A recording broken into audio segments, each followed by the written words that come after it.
Heyo, hey OmniDogs and OmniKittens. It's OmniDog from OmniDog's Vault.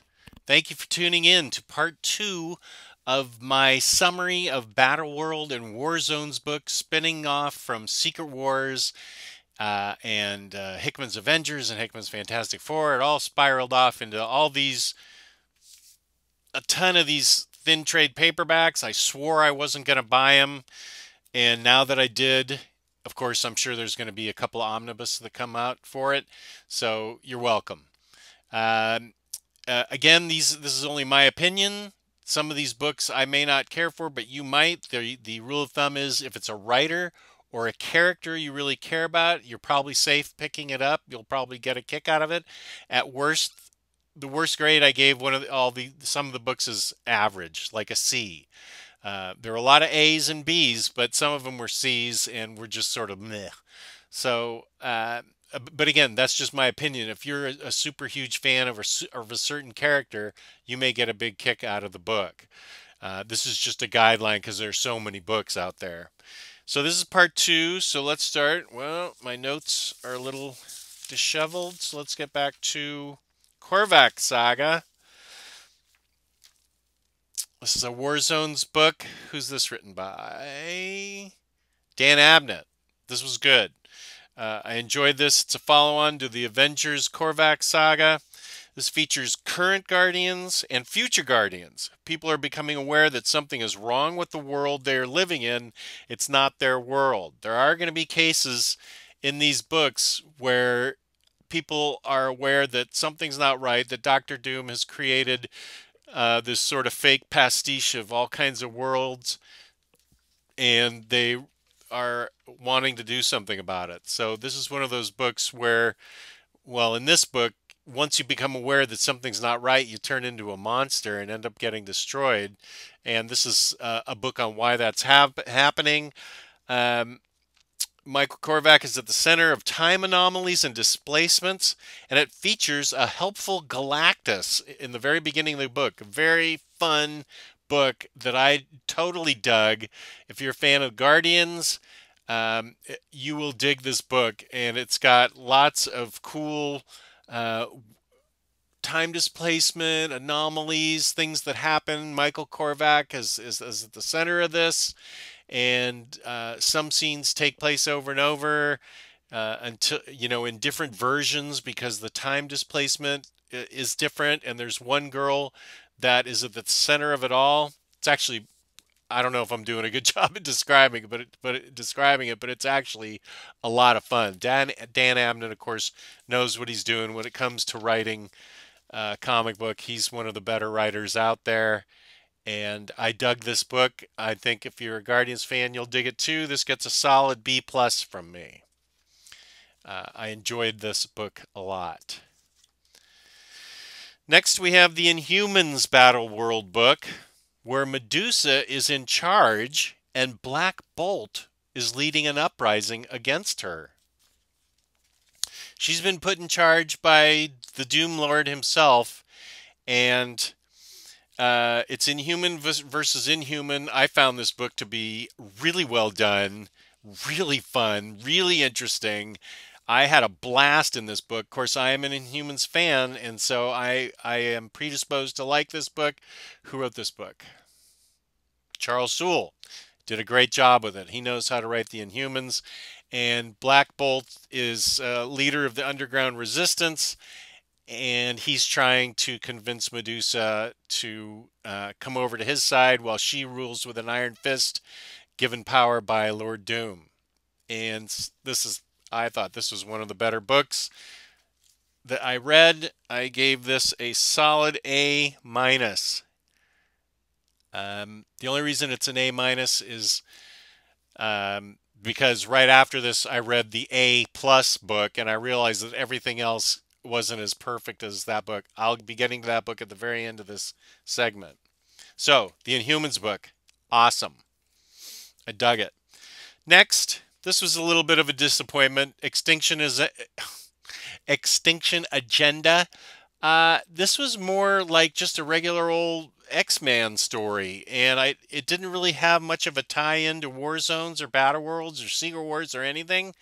It just felt kind of like a retelling of the story, um, with maybe some different characters and different positions and stuff. That was just my feeling.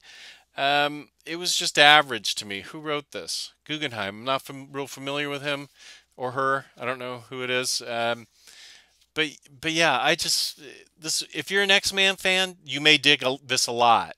So don't let my saying it's average dissuade you from going out and picking this up. I think it's just an average story, but that might be good enough for you if you're an X-Man fan. Go out and get it if you dig it. I think I think there are better books out there than this one in the Battleworld Warzones universe.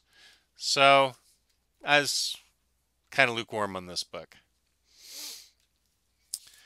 The next book is the Infinity Gauntlet book. Warzone's Infinity Gauntlet stars Thanos and a small family that has survived a post-apocalyptic war zone, and they get turned into Nova Corps members, including their dog, which is awesome. Um, and Thanos is, of course, in this.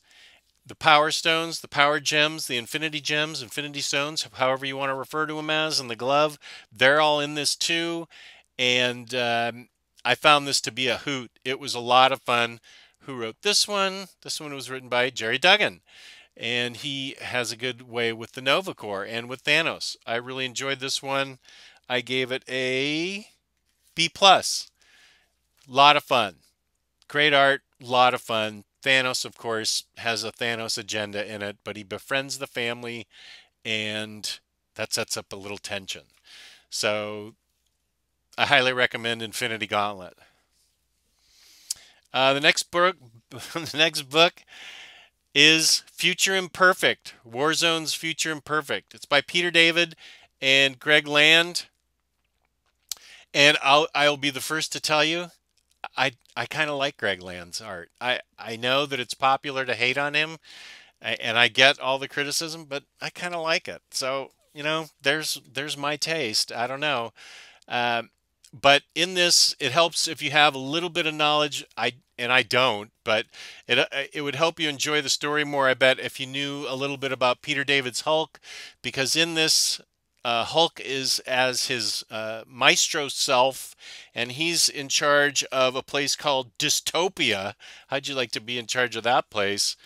Um, and there are people who want to um, get him out of the throne room, and he's all for it because he wants to take on Lord Doom himself. So he has no problem with wanting to be overthrown. He wants to be overthrown so he can go after Doom himself. This book, I liked Maestro, and I liked I like the art. Sorry, but it was well told. Peter David still has it, and he still has it, especially with Hulk. That's a character he knows really well. So that's a book that I can recommend to you wholeheartedly. Future Imperfect. This got a grade of B+ from me. Next, I'm not sure these two books will appeal to everyone. They appealed to me, but they're weird. They're very weird, and they're called Weirdworld because there's a weird world where Morgan Le Fay is in charge. Let's see, the first one's this one, Where Lost Things Go. Morgan Le Fay's in charge, and this is where your knowledge of sort of more obscure Marvel characters will come in handy. Things on Weirdworld are, of course, very weird. Both have art by Del Mundo, who's great. And this first one is by Humphreys. The second one is by Jason Aaron. And Del Mundo's art is great. Both stories end sort of open-ended, but these books are a real blast to read. They are weird. They go in a very different direction than a normal Marvel comic, I will say. Open-ended at the end. Some things don't get resolved. Things are very odd and weird in Morgan Le Fay's Weirdworld. So it may not be for everybody.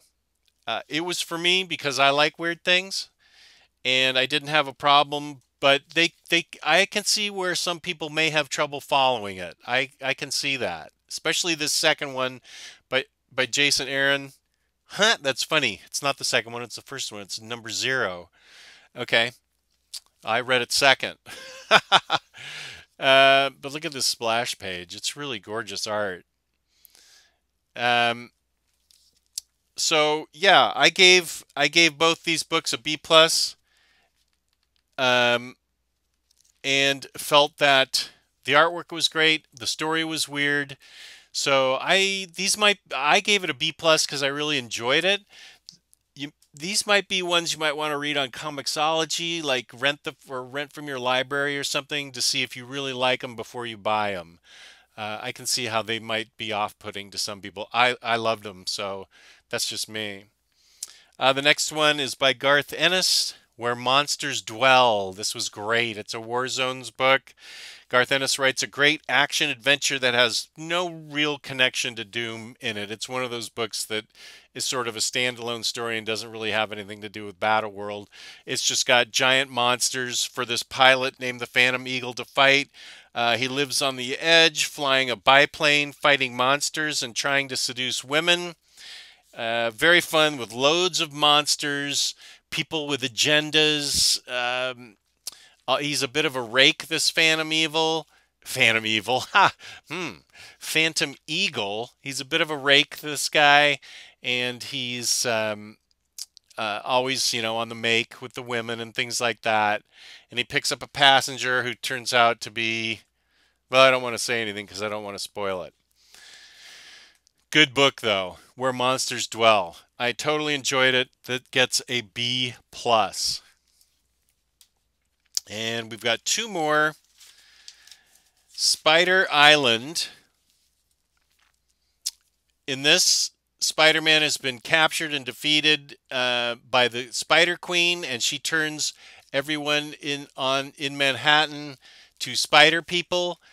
Spider-Man gets loose, and with Venom and a few other spiders, try to wage war on the Spider Queen. This book was okay. I gave it like a C+. I think if you're super into Spider-Man, you'll dig this, but I didn't really think all that much of it. It was a C+. But the best book I have read, A+, super fun comic book, came from out of left field, and it'll be the last book I review for this segment. MODOK Assassin. I know what you're thinking. MODOK Assassin? Why is that so good? It is hilarious. It's written by Christopher Yost. MODOK is an assassin in Killville, where he's part of a league of assassins ruled by Baron Mordo. And it is hilarious. It is super fun. A Thor falls to Earth, and MODOK falls in love with her. He's supposed to kill her, and he ends up falling in love with her and does everything he can to protect her.